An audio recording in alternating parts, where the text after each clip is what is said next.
Avvalgi ish jarayonimizda biz asfaltobeton qorishmasining namunalarini tayyorlash jarayonini bajargan edik. Bugun esa biz asfaltobeton qorishmasining donadorlik tarkibini aniqlaymiz. Buning uchun bizga kerak bo'lgan narsamiz bu asfaltobeton qorishmasi kerak bo'ladi.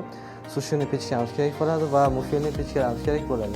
Hozir biz asfaltobeton qorishmamizni yaxshilab qizdirib olamiz. Uning uchun biz asfaltobeton qorishmamizni quritish pechkasiga, ya'ni sushini shkafimizga qo'yib olamiz. Mana asfaltobeton qorishmamiz yaxshilab qizdirib olindi. Qizdirib olingandan keyin bu asfaltobeton qorishmamizni yaxshilab aralashtirib olamiz va to'rtga bo'lib olamiz. Kvartamanya usuli orqali ikkala qarama-qarshi tomonini yaxshilab aralashtirib olamiz va uni tarozi orqali 300-400 gramm atrofida tortib olamiz. Do'st 1281 bo'yicha va bu tortib olingan tarozimizdan o'sha tayyor massamizni ikkita patnisimizga alohida 300-400 grammdan olamiz va ularni mufilni pechkamizga 500 +- 10 haroratda 1281 bo'yicha yaxshilab kuydiramiz. Tayyor tortib olgan namunamizni endi mufilni pechkamizga soldik. Endi bu yerda 1,5 soat davomida yaxshilab kuydiriladi.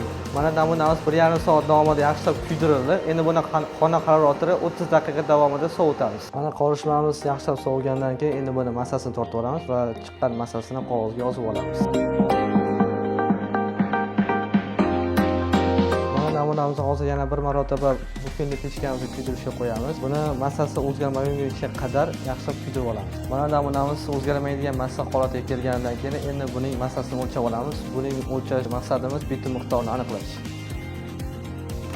Qorishmamizning bitim miqdorini aniqlaganimizdan keyin endi buni namunamizni yaxshilab bo'z 1281 bo'yicha 23.2 bo'limi bo'yicha yaxshilab yuvib olamiz. Bu yuvish jarayoni uchun bizga kerak bo'lgan narsalarimiz 0071 sitamiz kerak bo'ladi.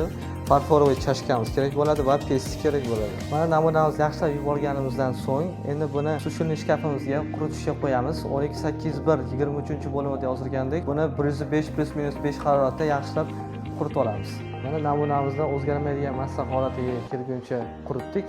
Endi buni hozir xona haroratida yaxshilab sovutamiz va namunamizni massasini o'lchab olganimizdan keyin endi buni olib turib elaklarimizdan o'tkazib olamiz. Elaklash jarayonimiz 3 minut davomida davom etadi. Namunamizni elaklab bo'lganimizdan so'ng uning har bir massasini yozib chiqdik. Har bitta sitaning massalarini yozib chiqdik. Endi buni xulosa yozishga olib chiqib beramiz.